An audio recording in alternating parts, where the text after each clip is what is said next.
Heartily welcome you all again for the biology class, dear student. A very good morning. In this particular class, we start with a new chapter. The chapter name is Cell Division and Cell Cycle. In my last hour of teaching, we completed a chapter 8 called the cell, the unit of life.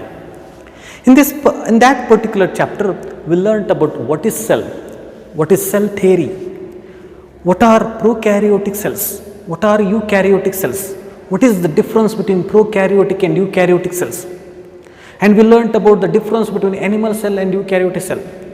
We learnt about the structure of the prokaryotic cell and the structures of all organelles present in the eukaryotic cell and their functions. In this particular class, we are going to learn about what is cell cycle, what is cell division, what is the significance of cell cycle and cell division. And we are going to learn about two very important processes, the divisions, mitosis and the meiosis. We are going to learn about what is the significance of the mitosis and what is the significance of the meiosis. ನಾನು ನಿಮಗೆ ಬೆಳಗಿನ ವಂದನೆಗಳನ್ನು ತಿಳಿಸ್ತಾ ಇದ್ದೀನಿ ಪ್ರಿಯ ವಿದ್ಯಾರ್ಥಿಗಳೇ. ನಾವು ಇವತ್ತಿನ ದಿವಸ ಒಂದು ಹೊಸ ಅಧ್ಯಾಯದ ಜೊತೆ ಈ ತರಗತಿಯನ್ನು ಶುರು ಮಾಡೋಣ. ಅಧ್ಯಾಯ 10 cell cycle and sell division ಅಂತ ಕರಿತೀವಿ, ಅಂದರೆ ಕೋಶ ಚಕ್ರ ಮತ್ತು ಕೋಶ ವಿಭಜನೆ. ನಾನು ನಿನ್ನೆಯ ದಿವಸ 8ನೇ ಅಧ್ಯಾಯವನ್ನು ಮುಗಿಸಿದ್ದೀನಿ. ಆ ಅಧ್ಯಾಯದ ಹೆಸರು cell A unit of life ಅಂತ ಕರಿತೀವಿ, ಅಂದರೆ ಜೀವಕೋಶ ಜೀವನದ ಒಂದು ಘಟಕ. ಆ ಒಂದು ಅಧ್ಯಾಯದೊಳಗೆ ನಾವು ಜೀವಕೋಶವೆಂದರೇನು, ಜೀವಕೋಶದ ಸಿದ್ಧಾಂತವೆಂದರೇನು, ಪ್ರೋಕ್ಯಾರಿಯೋಟಿಕ್ ಜೀವಿಗಳಲ್ಲಿರುವಂಥ ಜೀವಕೋಶ ಯಾವ ರೀತಿ ಇರ್ತದೆ, ಯುಕ್ಯಾರಿಯೋಟಿಕ್ ಜೀವಕೋಶಗಳು ಅಂದರೆ ಜೀವಿಗಳಲ್ಲಿರುವಂಥ ಜೀವಕೋಶ ಅಂದರೆ ಪ್ರಾಥಮಿಕ ಹಂತದ ಜೀವಿಗಳಲ್ಲಿರುವಂಥ ಜೀವಕೋಶ, ಉನ್ನತ ಮಟ್ಟದಲ್ಲಿರುವಂಥ ಜೀವಿಗಳಲ್ಲಿರುವಂಥ ಜೀವಕೋಶದ ರಚನೆ ಯಾವ ರೀತಿ ಇರ್ತದೆ ಅಂತ ನಾವು ಕಲ್ತೀವಿ. ಅದರ ಜೊತೆ ಇವುಗಳ ನಡುವೆ ವ್ಯತ್ಯಾಸ, ಪ್ರೋಕ್ಯಾರಿಯೋಟಿಕ್ ಜೀವಕೋಶಗಳಲ್ಲಿರುವಂಥ ಜೀವಕೋಶ ಮತ್ತು ಯುಕ್ಯಾರಿಯೋಟಿಕ್ ಜೀವಿಗಳಲ್ಲಿರುವಂಥ ಜೀವಕೋಶದ ನಡುವೆ ವ್ಯತ್ಯಾಸವನ್ನು ನಾವು ಕಲ್ತೀವಿ. ಈ ಪ್ರೋಕ್ಯಾರಿಯೋಟಿಕ್ ಜೀವಕೋಶಗಳ ಆಕಾರ ವ್ಯವಸ್ಥೆ ಯಾವ ರೀತಿ ಇರ್ತದೆ ಅಂತ ಕಲ್ತೀವಿ. ಹಾಗೆ ಯುಕ್ಯಾರಿಯೋಟಿಕ್ ಜೀವಕೋಶಗಳ ಆಕಾರ ವ್ಯವಸ್ಥೆ ಯಾವ ರೀತಿ ಇರ್ತಿದ್ವಿ. ಅದರ ಜೊತೆ ಈ ಯುಕ್ಯಾರಿಯೋಟಿಕ್ ಜೀವಕೋಶದಲ್ಲಿರುವಂತಹ ಎಲ್ಲ ಘಟಕಗಳ ಬಗ್ಗೆ ಅಧ್ಯಯನ ಮಾಡಿದ್ವಿ, ಅವುಗಳ ರಚನೆಗಳ ಬಗ್ಗೆ ಅಧ್ಯಯನ ಮಾಡಿದ್ವಿ, ಅವುಗಳ ಕಾರ್ಯವಿಧಾನವನ್ನು ನಾವು ಕಲ್ತೀವಿ. ಅದರ ಜೊತೆ ಪ್ರಾಣಿಗಳಲ್ಲಿ ಮತ್ತು ಸಸ್ಯಗಳಲ್ಲಿರುವಂಥ ಜೀವಕೋಶಗಳ ವ್ಯತ್ಯಾಸವನ್ನು ನಾವು ಕಲ್ತೀವಿ. ಈ ಒಂದು ಅಧ್ಯಾಯದೊಳಗೆ ನಾವು ಏನು ಕಲ್ತೀವಿ ಅಂದರೆ ಜೀವಕೋಶದ ಚಕ್ರ, ಕೋಶದ ಚಕ್ರ ಮತ್ತು ಕೋಶದ ವಿಭಜನೆ ಯಾವ ರೀತಿ ಆಗ್ತದೆ ಅಂತ ನಾವು ಕಲ್ತೀವಿ. ಅದರ ಜೊತೆ ಈ ಕೋಶ ಚಕ್ರ ಮತ್ತು ಕೋಶ ವಿಭಜನೆಯ ಮಹತ್ವವನ್ನು ನಾವು ಕಲ್ತೀವಿ. ಹಾಗೆ ಈ ಕೋಶ ವಿಭಜನೆಯಲ್ಲಿ 2 ಪ್ರಕಾರಗಳನ್ನು ನಾವು ಕಲಿತೀವಿ. ಒಂದು ಮೈಟೋಸಿಸ್ ಅಂತ ಕರಿತೀವಿ, ಅಂದರೆ ತಂತುಕ ವಿದಳನ. ಎರಡನೇದು ಮಿಯೋಸಿಸ್ ಅಂತ ನಾವು ಕರಿತೀವಿ, ಅಂದರೆ ಅರೆ ವಿದಳನ. ಮತ್ತು ಈ ತಂತುಕ ವಿದಳನದ ಮಹತ್ವ, ಸಿಗ್ನಿಫಿಕೆನ್ಸ್ ಆಫ್ ದ ಮೆಟಾಸಿಸ್ ಅಂತ ಕರಿತೀವಿ. ಹಾಗಾದರೆ ಈ ತಂತುಕ ವಿದಳನ ಜೀವಕೋಶಗಳ ಮಹತ್ವವನ್ನು ನಾವು ಕಲಿತೀವಿ. ಅದರ ಜೊತೆ ಜೀವಕೋಶಗಳಲ್ಲಿ ಅರೆ ವಿದಳನ ಆದರೆ ಅದರ ಮಹತ್ವ ಏನು ಅನ್ನೋದನ್ನು ಈ ಒಂದು ಅಧ್ಯಾಯದೊಳಗೆ ನಾವು ಕಲ್ತೀವಿ. Let us we start discussing about the chapter, dear students. We all know that cell is the structural and functional unit of a life. So all living organisms are made up of a cell. When we say it's a living organism, it exhibits certain characteristics. There are 2 major characteristics shown by the living organisms. Those are the growth and reproduction. The growth and reproduction also shown by their cells. The cells reproduce by division. When a cell divides into 2 daughter cells, these daughter cells get mature. And further, these mature cells divide. Like that, the progeny start forming. The divided cells are called as the daughter cells. So that leading into the huge number of cell population. Cell population, they will helpful in the formation of the tissues, organ and organelles. ನೋಡಿ, ನಾವು ಜೀವಕೋಶವನ್ನು ಜೀವನದ ಒಂದು ಘಟಕ ಅಂತ ಕರಿತೀವಿ. ಇದನ್ನು ಜೀವಕೋಶದ ಆಕಾರ ಮತ್ತು ಕಾರ್ಯವಿಧಾನದ ಘಟಕ ಅಂತ ನಾವು ಕರಿತೀವಿ.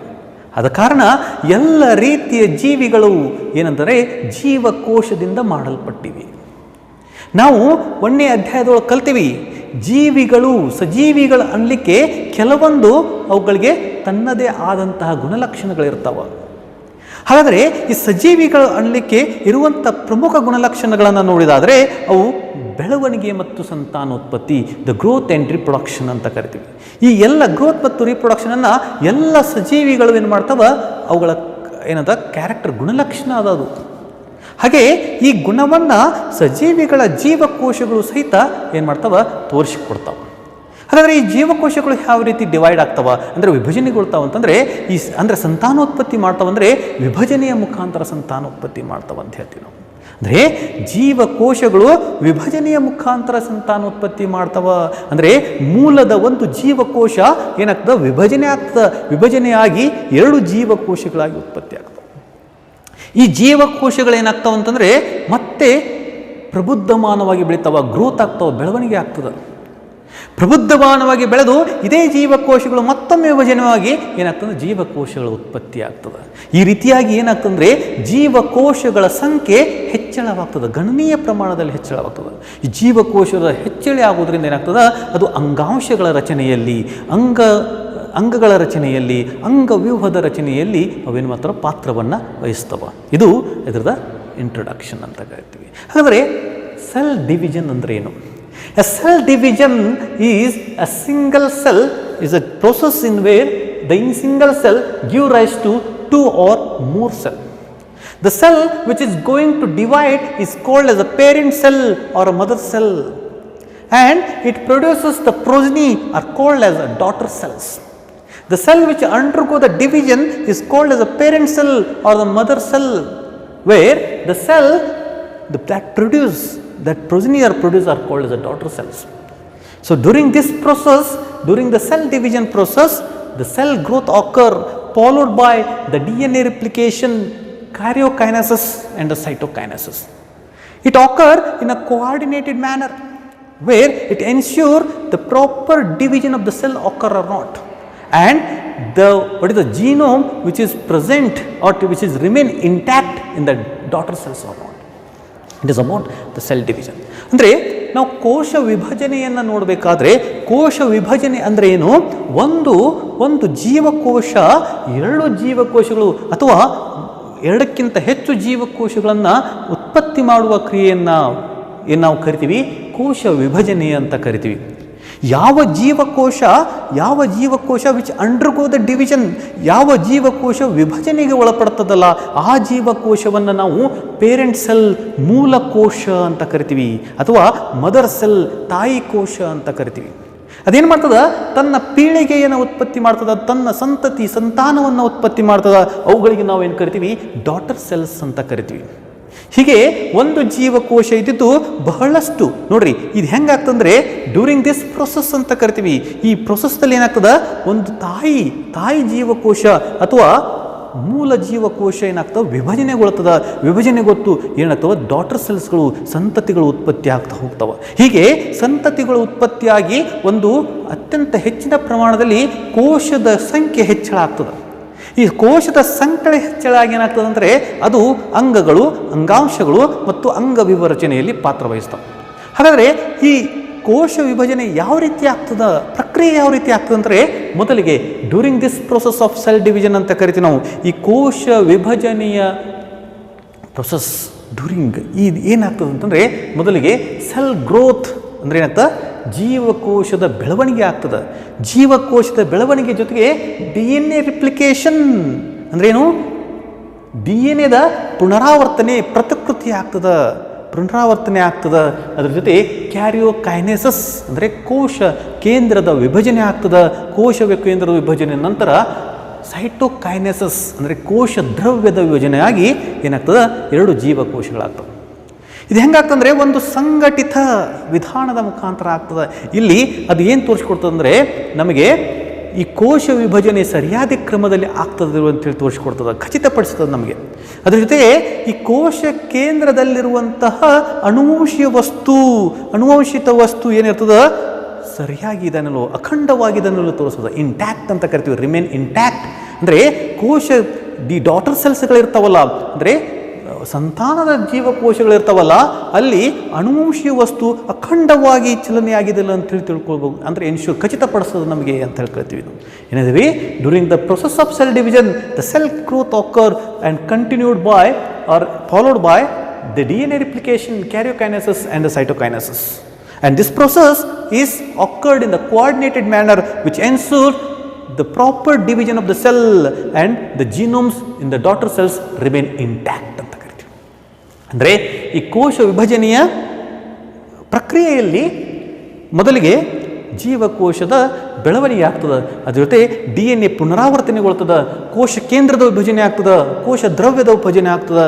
ಇದರ ಮುಖಾಂತರ ಏನಾಗ್ತವೆ, ಸಂತಾನ ಜೀವಕೋಶಗಳು ಉತ್ಪತ್ತಿ ಆಗ್ತವೆ. ಈ ಸಂತಾನ ಜೀವಕೋಶಗಳಲ್ಲಿ ಹೆಂಗಾಗ್ತದೆ, ಇದು ಈ ಜೀವಕೋಶದ ವಿಭಜನೆ ಒಂದು ಸಂಘಟಿತ ವಿಧಾನದ ಮುಖಾಂತರ ಆಗ್ತದೆ. ಅದು ನಮಗೆ ಏನು ಖಚಿತಪಡಿಸೋದು ಅಂತಂದರೆ ಈ ಡಾಟರ್ ಸೆಲ್ಸ್ ಅಂತ ಕರಿತೀವಿ. ಈ ಸಂತಾನದಲ್ಲಿ ಏನತ್ತವ, ಈ ಸಂತಾನದ ಪ್ರಕ್ರಿಯೆ ಚೆನ್ನಾಗಿ ಆಗಿದೆಲ್ಲ ಅಂತ ತೋರಿಸೋದು, ಅಂದರೆ ವಿಭಜನೆ ಚೆನ್ನಾಗಿ ಆಗಿದೆ ಅಂತ ತೋರಿಸೋದು. ಅದ್ರ ಜೊತೆ ಈ ಜಿನೋಮ್ ಅನುವಂಶೀಯ ವಸ್ತು ಅಖಂಡವಾಗಿ ಈ ಡಾಟರ್ ಸೆಲ್ಸ್ಗಳಲ್ಲಿ ಹೋಗಿದೆ ಇಲ್ಲೋ ಅಂತೇಳಿ ನಮಗೇನು ಮಾಡ್ತದೆ, ಖಚಿತಪಡಿಸ್ಕೊಳ್ತದೆ ಅಂತ ಖಚಿತಪಡಿಸ್ತದೆ ಅಂತ ಹೇಳ್ತಾರೆ. ಹಾಗೆ ಈ ಜೀವಕೋಶಗಳ ಸಂಖ್ಯೆ ಹೆಚ್ಚಳ ಆದಂತೆ ಇವು ಆರ್ಗನೆಲ್ ಮತ್ತು ಅಂಗಾಂಶಗಳ ರಚನೆಗಳಲ್ಲಿ ಏನು ಮಾಡ್ತವೆ, ಪಾತ್ರವನ್ನು ವಹಿಸ್ತವೆ. Then coming to the cell cycle. Cell cycle ಅಂದರೆ ಕೋಶ ಚಕ್ರ. The cell cycle is the sequence of events by which a cell duplicates its genome, synthesizes its constituents and eventually divides into two daughter cells. It is the sequence of events by which a cell duplicates its genome, synthesizes its constituents and eventually divides into two daughter cells. During the cell division is a high metabolic rate. We see high metabolic rate in the during cell cycle, and even the cell cycle is a continuous process, but the DNA duplication occur at the particular stage of the cell cycle, and the duration of the cell cycle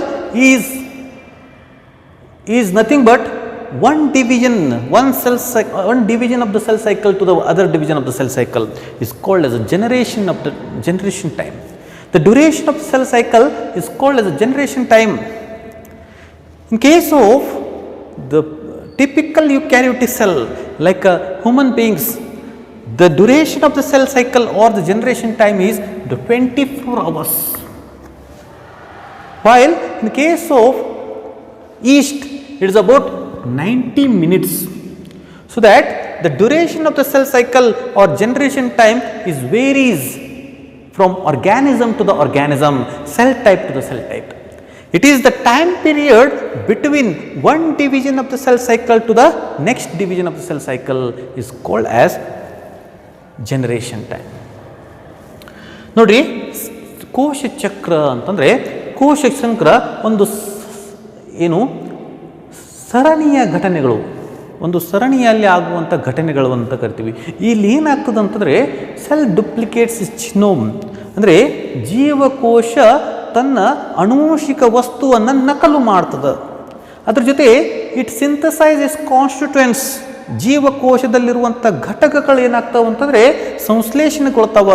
ಮತ್ತು ಏನಾಗ್ತದೆ, eventually divide into two daughter cell, ಅಂದರೆ ಕೋಶದ ವಿಭಜನೆಯಾಗಿ ಎರಡು ಸಂತಾನ ಜೀವಕೋಶಗಳು ಉತ್ಪತ್ತಿ ಆಗ್ತವೆ ಅಂತ ಹೇಳ್ತಾರೆ. ಏನಾಗ್ತದೆ, ಸೆಲ್ ಸೈಕಲ್ ಕೋಶ ಚಕ್ರ ಅಂದ್ರೆ ಏನು, ಇಲ್ಲಿ ದ ಸೀರೀಸ್ ಆಫ್ ಇವೆಂಟ್ಸ್ ಅಥವಾ ಸೀಕ್ವೆನ್ಸ್ ಆಫ್ ಇವೆಂಟ್ಸ್ ಅಂತ ಕರಿತೀವಿ. ಇಲ್ಲಿ ಘಟನೆಗಳಾಗ್ತವೆ. ಏನೇನು ಘಟನೆಗಳಾಗ್ತವ, ಮೊದಲಿಗೆ ಸೆಲ್ ಏನು ಮಾಡ್ತದ, ತನ್ನ ಆನುವಂಶಿಕ ವಸ್ತುವನ್ನು ನಕಲು ಮಾಡ್ತದ. ಅದರ ಜೊತೆ ತನ್ನಲ್ಲಿರುವಂಥ ಜೀವಕೋಶದಲ್ಲಿರುವಂಥ ಎಲ್ಲ ಘಟಕಗಳು ಏನಾಗ್ತಾವ, ಸಂಶ್ಲೇಷಣೆಗೊಳ್ತಾವ. ತದನಂತರದಲ್ಲಿ ಏನಾಗ್ತದೆ ಅಂದರೆ ಒಂದು ಜೀವಕೋಶ ವಿಭಜನೆಗೊಂಡು ಎರಡು ಡಾಟರ್ ಸೆಲ್ಸ್ಗಳು ಅಥವಾ ಎರಡಕ್ಕಿಂತ ಹೆಚ್ಚು ಡಾಟರ್ ಸೆಲ್ಸ್ಗಳು, ಸಂತಾನ ಸೆಲ್ಸ್ಗಳು ಆಗ್ತಾವಂತ. ನೋಡ್ರಿ, ಇವಂತೂ the cell cycle is a continuous process. ಈ ಸೆಲ್ ಸೈಕಲ್ ಇರ್ತದೆ, ಜೀವಕೋಶದ ಚಕ್ರ ಏನಿರ್ತದೆ ಇದು ಕಂಟಿನ್ಯೂ ಆಗ್ತಿರ್ತದೆ. ಆದರೆ DNA ಡುಪ್ಲಿಕೇಶನ್ ಒಂದೇ ಹಂತದಲ್ಲಿ ಆಗ್ತದೆ, ಒಂದು ಪ್ರಮುಖ ಘಟ್ಟದಲ್ಲಿ ಆಗ್ತದೆ.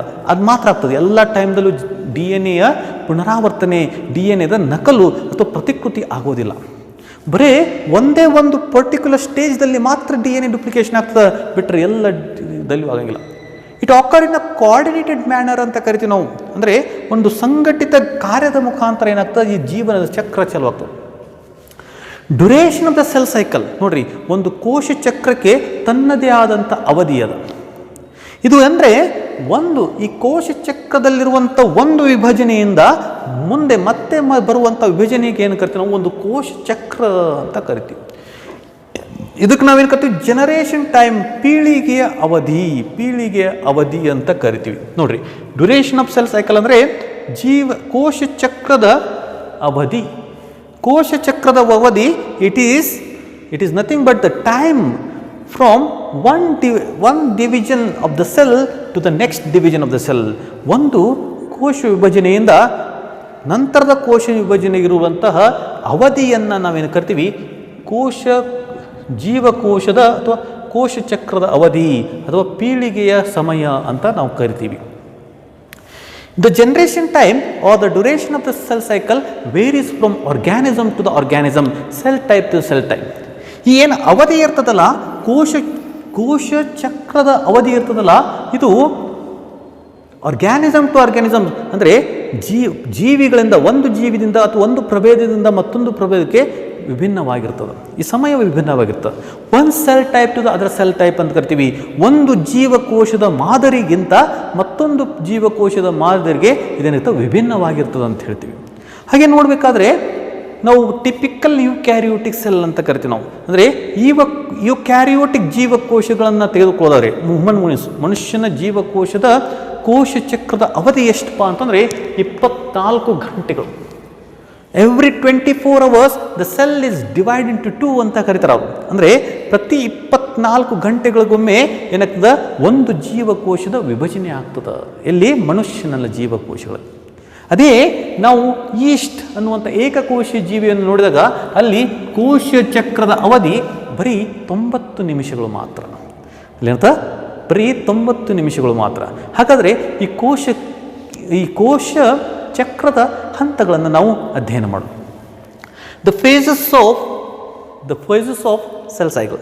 Mainly the cell cycle having 2 basic phases. Those are the interphase and M phase or mitotic phase ಅಂತ ಕರಿತೀವಿ. Interphase it is the period between, or it is a time period between, or it's a phase between, interval of phase between 2 successive M phase ಅಂತ ಕರಿತೀವಿ. During this phase there is no division or it is a resting period, but it is a highly active period. During this phase there is a synthesis of or duplication of the DNA takes place, and duplication of all cellular constituents takes place in the interphase. It is significant to note that the cell start preparing for the division. Interphase where the cell is preparing for the division. It is significant to note that about the 24 hours of cell division, duration of the time, cell division time in case of human beings, the 23 hours is utilized by the interphase. Now ಹೇಳಿದ್ವಿ the phases of cell division, mainly there are two basic phases of cell division. One is called as interphase, other one is called as mitotic phase or M phase. Interphase is a transient or intermediate phase between 2 successive M phase or mitotic phase. It is highly active phase, metabolically active phase. During this phase the cell is prepared for the division. During this phase there is a synthesis of the DNA, duplication of the DNA takes place, and also the synthesis of all constituents of the cell takes place. And it is significant to note that about or among the 24 hours of the duration of cell cycle in human beings, the 23 hours is utilized by the interphase. It is divided into 3 subphases. Those are G1 phase, S phase and G2 phase. Interphase is the longest in nerve cells which never divide after the birth of a baby. In human beings, the interphase of the nerve cell is the longest where they are not divide, the nerve cells are not divided after the birth of the baby. ನೋಡ್ರಿ, ನಾವು ಈ phases ಜೀವಕೋಶದ ಹಂತಗಳ ಬಗ್ಗೆ ಅಂದರೆ ಕೋಶ ಚಕ್ರದ ಹಂತಗಳ ಬಗ್ಗೆ ಅಧ್ಯಯನ ಮಾಡಬೇಕಾದ್ರೆ ಈ ಕೋಶ ಚಕ್ರದ ಹಂತಗಳಲ್ಲಿ ಪ್ರಮುಖವಾಗಿ 2 ಹಂತಗಳನ್ನು ನಾವು ನೋಡ್ತೀವಿ. ಒಂದು ಇಂಟರ್ಮೀಡಿಯೇಟ್ ಹಂತ ಅಂತ ಕರಿತೀವಿ, ಅಂದರೆ ಮಧ್ಯದ ಹಂತ, ಅದಕ್ಕೆ ಇಂಟರ್ಫೇಸ್ ಅಂತ ಕರಿತೀವಿ. ಇನ್ನೊಂದು ಮೈಟೋಸಿಸ್ ಫೇಸ್ ಅಂತ ಕರಿತೀವಿ ಅಥವಾ ಎಂ ಫೇಸ್ ಅಂತ ಕರಿತೀವಿ, ಅಂದರೆ ತಂತುಕ ವಿದಳನದ ಹಂತ ಅಂತ ಕರಿತೀವಿ, ಅಥವಾ ವಿಭಜನೆ, ಕೋಶ ವಿಭಜನೆಯ ಹಂತ ಅಂತ ಕರಿತೀವಿ. ಒಂದು ಕೋಶ ವಿಭಜನೆಯ ಹಂತ ಮತ್ತು ಒಂದು ಮಧ್ಯಂತರ ಹಂತ ಅಂತ ನಾವು ಕರಿತೀವಿ. ಸೊ ಈ ಇಂಟರ್ಫೇಸ್ ಏನು ಹೇಳಿದ್ವಿ, ಈ ಇಂಟರ್ಫೇಸ್ ಏನದಲ್ಲ 2 ವಿಭಜನೆಯ ನಡುವೆ ಬರುವಂಥ 2 ಕೋಶ, ಎಂ ಫೇಸ್ ಅಂತ ಕರಿತೀವಿ, 2 ಕೋಶ ವಿಭಜನೆ ಅಥವಾ ಎಂ ಫೇಸ್ ನಡುವೆ ಬರುವಂತಹ ಈ ಹಂತವನ್ನು ನಾವೇನು ಕರಿತೀವಿ ಅಂದರೆ ಇಂಟರ್ಫೇಸ್, ಮಧ್ಯಂತರ ಹಂತ ಅಂತ ಕರಿತೀವಿ. ಈ ಒಂದು ಹಂತದಲ್ಲಿ ಏನಾಗ್ತದೆ, ಚಯಾಪಚಯ ಕ್ರಿಯೆಗಳ ಗತಿ ಏನಿರ್ತದೆ ಅತ್ಯಂತ ಅಧಿಕವಾಗಿರ್ತದೆ. ಹೈ ಮೆಟಾಬಲಿಕ್ ರೇಟ್ ಅಂತ ಕರಿತೀವಿ ನಾವು. ಇಲ್ಲಿ ಏನಿರ್ತದೆ, ಹೈ ಮೆಟಾಬಲಿಕ್ ರೇಟ್ ಇರ್ತದೆ. ಚಯಾಪಚಯ ಪ್ರಕ್ರಿಯೆಗಳ ಏನು ಗತಿ ಇರ್ತದಲ್ಲ ಅದು ಅತ್ಯಂತ ಅಧಿಕವಾಗಿರ್ತದೆ ಅಂತ ಹೇಳ್ತಾರೆ. ಈ ಹಂತದೊಳಗೆ ಏನಿರ್ತದೆ ಅಂತಂದರೆ ಏನಾಗ್ತದೆ, ಪ್ರಮುಖವಾಗಿ ಏನಾಗ್ತದೆ, cell is prepare for the M phase, mitosis phase ಅಂತ ಕರಿತಾವೆ. ಸೆಲ್ ಈಸ್ ಪ್ರಿಪೇರ್ ಅಂದರೆ ಕೋಶದ ವಿಭಜನೆಗೆ ಏನು ಮಾಡ್ತದೆ, ಈ ಹಂತದೊಳಗೆ ತಯಾರು ಮಾಡ್ತದೆ ಅಂತ. ಹಾಗಾದರೆ ಯಾವ ರೀತಿ ತಯಾರು ಮಾಡ್ತದೆ, ಈ ಹಂತದೊಳಗೆ ಏನಾಗ್ತದೆ, ಸೆಲ್ ಜೀವಕೋಶ ಏನಾಗ್ತದೆ, ಬೆಳವಣಿಗೆ ಆಗ್ತದೆ, ಗ್ರೋತ್ ಆಗ್ತದೆ. ಅದ್ರ ಜೊತೆ DNA ಡುಪ್ಲಿಕೇಶನ್ ಆಗ್ತದೆ, ಸಿಂಥಸಿಸ್ ಆಫ್ DNA ಅಂತ ಕರಿತೀವಿ ನಾವು. DNA ಏನಾಗ್ತದೆ, ಡುಪ್ಲಿಕೇಶನ್ ಅಂದ್ರೇನು, ನಕಲು, ಪ್ರತಿಕೃತಿ ಆಗ್ತದೆ. ಈ ಒಂದು ಹಂತದಲ್ಲಿ ಏನಾಗ್ತದೆ ಅಂದರೆ all constituent, synthesis of all constituents of the ಏನು ಕರಿತೀವಿ, ಸೆಲ್ ಅಂತ ಕರಿತೀವಿ. ಈ ಜೀವಕೋಶದಲ್ಲಿರುವಂತಹ ಎಲ್ಲ ಘಟಕಗಳೇನಾಗ್ತವೆ, ಸಂಶ್ಲೇಷಣೆಗೊಳ್ತಾವೆ.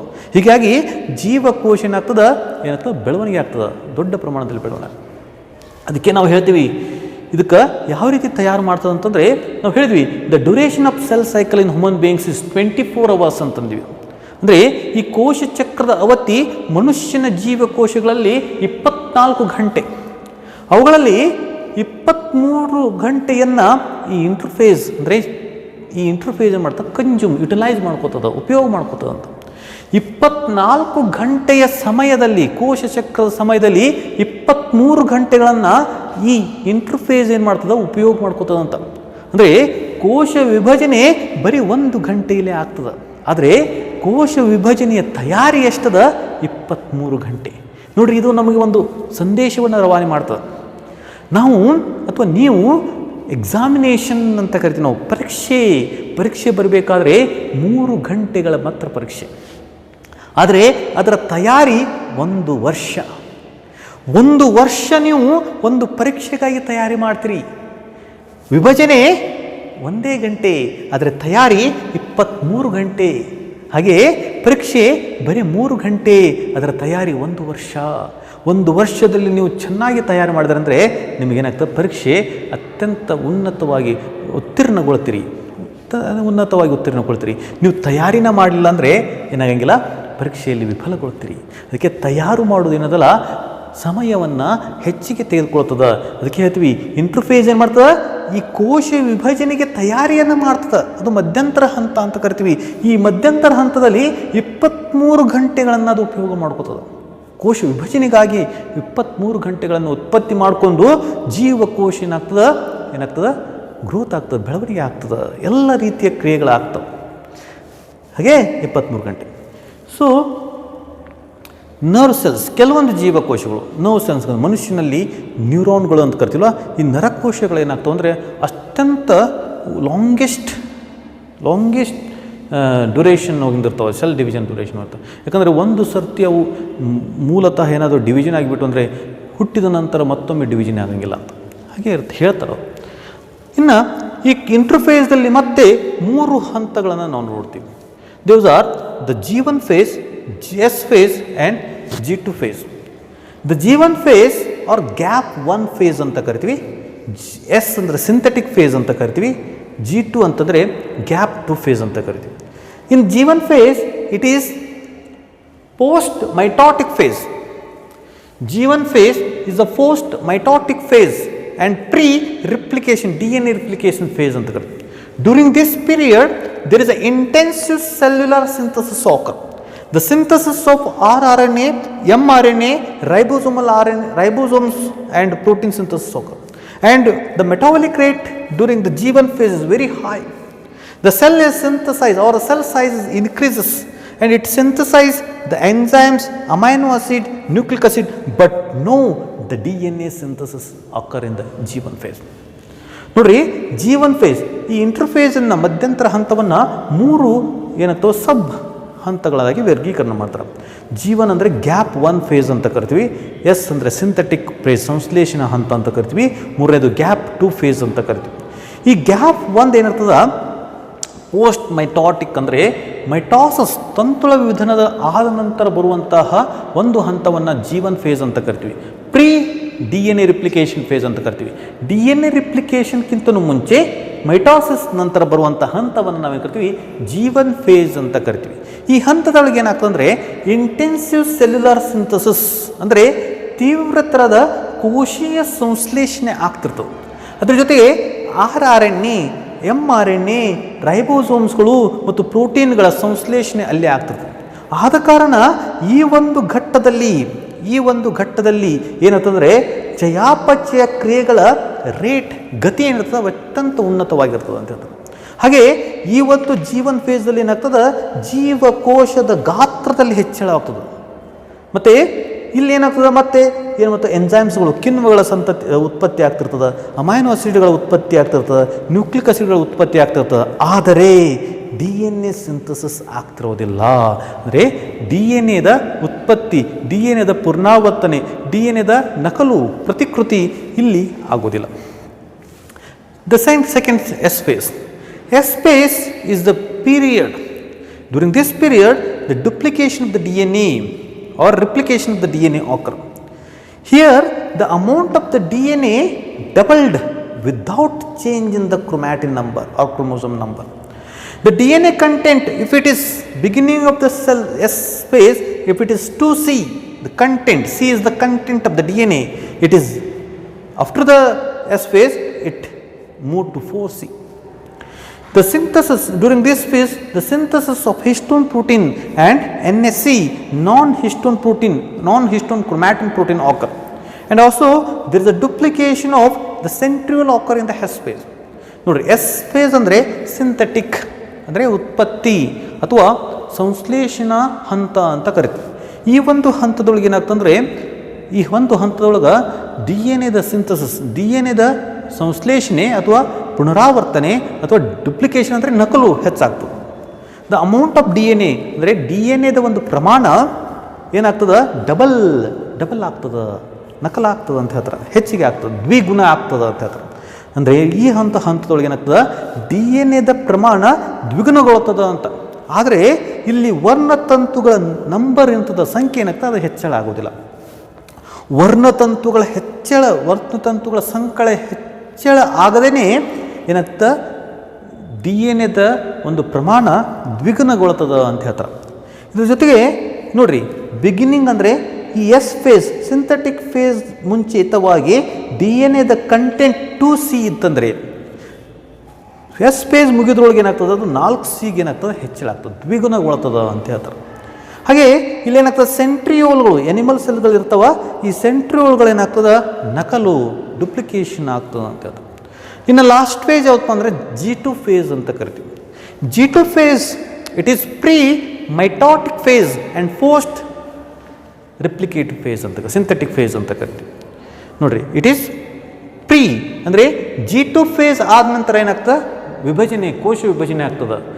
ಅದಕ್ಕೆ ಏನಾಗ್ತದೆ ಪ್ರೀ ಮೈಟಾಟಿಕ್ ಫೇಸ್ ಮುಂಚಿತ ಹಂತ, ವಿಭಜನೆಯ ಮುಂಚಿತ ಹಂತ. ಪೋಸ್ಟ್ ಸಿಂಥೆಟಿಕ್ ಫೇಸ್ ಅಂದ್ರೇನು ಈ DNA ಸಿಂಥಸಿಸ್ ಅಲ್ಲ ಅದರ ನಂತರದ ಹಂತವನ್ನು ನಾವೇನು ಕರಿತೀವಿ ಗ್ಯಾಪ್ 2 ಫೇಸ್ G2 ಫೇಸ್ ಅಂತ ಕರಿತೀವಿ. During this phase the proteins are synthesized in preparation of mitosis and the mitotic spindle fibers are begins The synthesis of mitotic spindle fibers begins, and if the DNA got damaged, the repair of the damaged DNA occur in the G2 phase. ನೋಡಿರಿ, ಈ G2 face ಏನು ಕರಿತೀವಿ ನಾವು, ಈ ವಿಭಜನೆ ಕೋಶ ವಿಭಜನೆಗೆ ಮುಂಚಿತವಾದಂಥ ಹಂತ ಅಂತ ಕರಿತೀವಿ. ಮತ್ತು ನಂತರ DNA ಡುಪ್ಲಿಕೇಶನ್ ನಂತರ ಹಂತವನ್ನು ನಾವೇನು ಕರಿತೀವಿ G2 ಫೇಸ್ ಅಂತ ಕರಿತೀವಿ. ಈ ಫೇಸಲ್ಲಿ ಏನಾಗ್ತಂದರೆ ನೋಡಿರಿ, ಮೈಟಾಸಿಸ್ಗೆ ಕೋಶ ವಿಭಜನೆ, ತಂತುಕ ವಿಭಜನೆ ಅಥವಾ ಕೋಶ ವಿಭಜನೆಗೆ ತಯಾರು ಮಾಡುವಂತಹ ಹಂತ. ಈ ಕೋಶ ವಿಭಜನೆಗೆ ತಯಾರು ಮಾಡಲಿಕ್ಕೆ ಅಥವಾ ಈ ಕೋಶ ವಿಭಜನೆ ಆಗಬೇಕಾದ್ರೆ ಯಾವ ಪ್ರೋಟೀನ್ಗಳು ಬೇಕಾಗ್ತವಲ್ಲ, ಆ ಪ್ರೋಟೀನ್ಗಳೇನಾಗ್ತವ ಸಂಶ್ಲೇಷಣೆ ಉತ್ಪತ್ತಿಯಾಗುವಂಥ ಎಲ್ಲಾಗ್ತವೆ ಅಂದರೆ ಈ G2 ಫೇಸಲ್ಲಿ ಆಗ್ತವೆ. ಅದ್ರ ಜೊತೆಗೆ ಮೈಟಾಟಿಕ್ ಸ್ಪಿಂಡಲ್ ಫೈಬರ್ಸ್, ತಂತುಗಳು, ಸ್ಪಿಂಡಲ್ ಫೈಬರ್ಸ್ ಅಂದರೆ ತಂತುಗಳು, ಅಂದರೆ ಈ ತಂತುಕ ವಿದಳನ ಆಗಬೇಕಾದ್ರೆ ಏನೋ ತಂತುಗಳು ಬರ್ತಾವಲ್ಲ, ಆ ತಂತುಗಳ ಉತ್ಪತ್ತಿಯಲ್ಲಿ ಆಗ್ತದೆ ಅಂದರೆ G2 ಫೇಸಲ್ಲಿ ಆಗ್ತದೆ. ಅದ್ರ ಜೊತೆ if the DNA got damage, ಏನಾದರೂ ಈ DNA ಸಿಂಥಸಿಸ್ ಆಗಬೇಕಾದ್ರೆ ಏನಾದರೂ DNA ಡ್ಯಾಮೇಜ್ ಆಗಿತ್ತಂದರೆ ಅವುಗಳ ರಿಪೇರ್ ಎಲ್ಲಿ ಆಗ್ತದೆ ಅಂತಂದರೆ ಈ G2 ಫೇಸಲ್ಲಿ ಆಗ್ತದೆ. ಹೀಗೆ ಇಂಟರ್ಫೇಸನ್ನು G1 ಫೇಸ್, S ಫೇಸ್ ಮತ್ತು G2 ಫೇಸ್ ಅಂತೇಳಿ 3 ಹಂತಗಳನ್ನು ನಾವು ನೋಡ್ತೀವಿ. G0. In some cases, in some of the cells, like the heart cells in the human, they need not divide properly or they not divide, so that they stop, they exit the G1 phase and enter into the inactivated phase. That inactivated phase is called G0 phase ಅಥವಾ quiescent phase ಅಂತ ಕರಿತೀವಿ. ನೋಡಿರಿ, ಕೆಲವೊಂದು ಜೀವಕೋಶಗಳು ಮನುಷ್ಯನ heart cells ಅಂತ ಕರಿತೀವಿ. ಈ ಜೀವಕೋಶಗಳಲ್ಲಿ ಏನಾಗ್ತದೆ ಅಂದರೆ ಈ G1 ಫೇಸ್ ನಾವು ದಾಟಂಗಿಲ್ಲ. ಅವೇನು ಮಾಡ್ತಾವ, ದೇರ್ ರಿವರ್ಟ್ ಬ್ಯಾಕ್, G1 ಫೇಸನ್ನು ಎಸ್ಕೇಪ್ ಮಾಡಿಕೊಂಡು ಒಂದು ಇನ್ಆಕ್ಟಿವೇಟೆಡ್ ನಿಷ್ಕ್ರಿಯ ಹಂತಕ್ಕೆ ಹೋಗ್ತಾವ. ಆ ನಿಷ್ಕ್ರಿಯ ಹಂತಕ್ಕೆ ನಾವೇನು ಕರಿತೀವಿ ಕ್ವಿಶೆಂಟ್ ಸ್ಟೇಜ್ ಅಥವಾ G0 ಫೇಸ್ ಅಂತ ಕರಿತೀವಿ. ಇವು ಆಗ್ಬೋದು, ಆಗಲಿಕ್ಕಿಲ್ಲ. ಹಾಗೆ ಕೆಲವೊಂದು ಜೀವಕೋಶಗಳಲ್ಲಿ ಏನಾಗ್ತವೆ, ವೆರಿ ಸಮ್ ಎನಿಮಲ್ ಸೆಲ್ಸ್ ಏನಾಗ್ತದೆ, ಕೆಲವೊಂದು ಕಟ್ಟುಗಳಲ್ಲಿ ಮಾತ್ರ ಏನಾಗ್ತದೆ ಕೋಶದ ವಿಭಜನೆ ಆಗ್ತದೆ. ಯಾವಾಗ ರಿಪೇರ್ ಆಗಬೇಕಾಗಿತ್ತು, ಯಾವುದಾದ್ರು ಕೋಶ ಸತ್ತಿತ್ತು ಅಥವಾ ಏನಾದ್ರು ಡ್ಯಾಮೇಜ್ ಆಗಿತ್ತಂದರೆ ಅಲ್ಲಿ ರಿಪೇರ್ ಆಗಬೇಕಾದ್ರೆ ಮಾತ್ರ ಏನಾಗ್ತದೆ ಕೋಶ ವಿಭಜನೆ ಆಗ್ತದೆ. ಅಲ್ಲಿ ಮಾತ್ರ ಏನಾಗ್ತವೆ, ಇಲ್ಲಾದರೆ ಏನಾಗ್ತವೆ ಕ್ವಿಶೆಂಟ್ ಸ್ಟೇಜಿಗೆ ಹೋಗಿಬಿಡ್ತಾವೆ ಅಂತ ಹೇಳ್ತಾರೆ. ಹಾಗೆ G0 ಫೇಸ್ ಅಂತ ಕರಿತೀವಿ ನಾವು. ತದನಂತರದಲ್ಲಿ ನಾವು ನೋಡಬೇಕಾದ್ರೆ M ಫೇಸ್, ಮೈಟಾಟಿಕ್ ಫೇಸ್ ಅಂತ ಕರಿತೀವಿ. It is actual cell division, the phase of actual cell division ಅಂತ ಕರಿತೀವಿ ನಾವು. ಅಂದರೆ ಹಿಯರ್ ಏನಾಗ್ತದೆ, ಇಲ್ಲಿ ಕ್ಯಾರಿಯೋಕೈನೆಸಿಸ್ ಮತ್ತು ಸೈಟೋಕೈನೆಸಿಸ್ ಅಂತ ಕರಿತೀವಿ. The karyokinesis is nothing but the division of nucleus. Cytokinesis is nothing but the division of cytoplasm. So the M phase, among the 24 hours, the duration of the cell cycle in human beings, only 1 hour is taken by the mitotic phase. And in case of animal cells, the division occur only in diploid somatic cells. In case of plant cells, the division is seen in both the haploid and diploid cells. ನೋಡ್ರಿ, ಕೆಲವೊಂದು ಸರ್ತಿ ಏನಕ್ಕೆ ನಿಷ್ಕ್ರಿಯ ಹಂತ ಜೀವಕೋಶಗಳೇನತ್ತೋ ನಿಷ್ಕ್ರಿಯ ಹಂತಕ್ಕೆ ಹೋಗ್ತಾವ. ಆ ನಿಷ್ಕ್ರಿಯ ಹಂತಕ್ಕೆ ನಾವೇನು ಕರಿತೀವಿ ಕ್ವಿಶೆಂಟ್ ಫೇಸ್ ಅಂತ ಕರಿತೀವಿ. ನಿಷ್ಕ್ರಿಯ ಹಂತ ಅಥವಾ G0 ಫೇಸ್ ಅಂತ ಕರಿತೀವಿ. ಕೆಲವೊಂದು ಪ್ರಾಣಿಗಳ ಜೀವಕೋಶಗಳೇನಾಗ್ತವೆ, ಓನ್ಲಿ ರಿಪೇರ್ ಆಗಬೇಕಾದ್ರೆ ಮಾತ್ರ ಅವೇನಾಗ್ತವೆ ಆ್ಯಕ್ಟಿವ್ ಆಗ್ತವೆ. ಯಾವಾಗ ಸೆಲ್ ಡೆತ್ ಆಗಿತ್ತಂದರೆ ಅಥವಾ ಏನಾದರೂ ಪ್ರಾಬ್ಲಮ್ ಆಗಿತ್ತಂದರೆ ಅಷ್ಟೇ, ಇಲ್ಲಾದರೆ ಏನಾಗ್ತವೆ ಕ್ವಿಶೆಂಟ್ಗೆ ಹೋಗಿಬಿಡ್ತಾವೆ ಅಂತ ಹೇಳ್ತಾರೆ. ಹಾಗೆ ನಾವು ಮೈಟಾಟಿಕ್ ಫೇಸನ್ನು ನೋಡಬೇಕಾದ್ರೆ ಎರಡನೇ ಹಂತ ಮೈಟಾಟಿಕ್ ಕೋಶ ವಿಭಜನೆ ಹಂತ ಅಂತ ಕರಿತೀವಿ. ಇದು ಆ್ಯಕ್ಚುಯಲ್ ಸೆಲ್ ಡಿವಿಷನ್ ಆಗ್ತದೆ. ಅಂದ್ರೇನು, ಕೋಶದ ವಿಭಜನೆ ಎಲ್ಲಿ ಆಗ್ತದೆ ಅಂತಂದರೆ ಈ ಮೈಟಾಟಿಕ್ ಫೇಸ್ದಲ್ಲಿ ಮಾತ್ರ ಆಗ್ತದೆ. ಈ ಮೈಟಾಟಿಕ್ ಫೇಸಲ್ಲಿ ಏನಾಗ್ತದೆ ಅಂತಂದರೆ ಕ್ಯಾರಿಯೋಕೈನೆಸಿಸ್ ಅಂತ ಕರಿತೀವಿ. ಕ್ಯಾರಿಯೋ ಅಂತಂದರೆ ನ್ಯೂಕ್ಲಿಯಸ್, ಕೈನೆಸಿಸ್ ಅಂದರೆ ಡಿವಿಷನ್. ಅಂದರೆ ನ್ಯೂಕ್ಲಿಯಸ್ದ ವಿಭಜನೆ, ಕೋಶ ಕೇಂದ್ರದ ವಿಭಜನೆಯನ್ನು ನಾವೇನು ಕರಿತೀವಿ ಕ್ಯಾರಿಯೋಕೈನೆಸಿಸ್ ಅಂತ ಕರಿತೀವಿ. ಅದರ ನಂತರ ಏನಾಗ್ತದೆ ಸೈಟೋಕೈನೆಸಿಸ್ ಅಂದರೆ ಕೋಶ ಕೇಂದ್ರದ ವಿಭಜನೆ ಆಗ್ತದೆ. ಹೀಗೆ ಒಂದು ಜೀವಕೋಶ ಏನಾಗ್ತದೆ, ಕೋಶ ಕೇಂದ್ರದ ನಂತರ ಕೋಶ ದ್ರವ್ಯದ ವಿಭಜನೆ ಆಗಿ 2 ಜೀವಕೋಶಗಳಾಗ್ತವೆ, 2 ಸಂತಾನ ಜೀವಕೋಶಗಳಾಗ್ತವೆ. ಇದು ಏನಪ್ಪ ಅಂದರೆ ಈ ಕೋಶನ ವಿಭಜನೆ ನೋಡಿರಿ, ಮನುಷ್ಯನ ಅವಧಿ ಕೋಶ ಚಕ್ರದ ಅವಧಿ 24 ಗಂಟೆಗಳನ್ನು ತೆಗೆದುಕೊಂಡ್ರೆ ಇದು ಬರೀ 1 ಗಂಟೆಯನ್ನು ಮಾತ್ರ ಕೋಶ ವಿಭಜನೆಗೆ ತೆಗೆದುಕೊಳ್ತದೆ. ಅದಕ್ಕೆ 95% ಯಾವುದು ಕನ್ಸ್ಯೂಮ್ ಮಾಡ್ತದೆ ಅಂತಂದರೆ ಇಂಟರ್ಫೇಸ್ ಕನ್ಸ್ಯೂಮ್ ಮಾಡ್ತದೆ.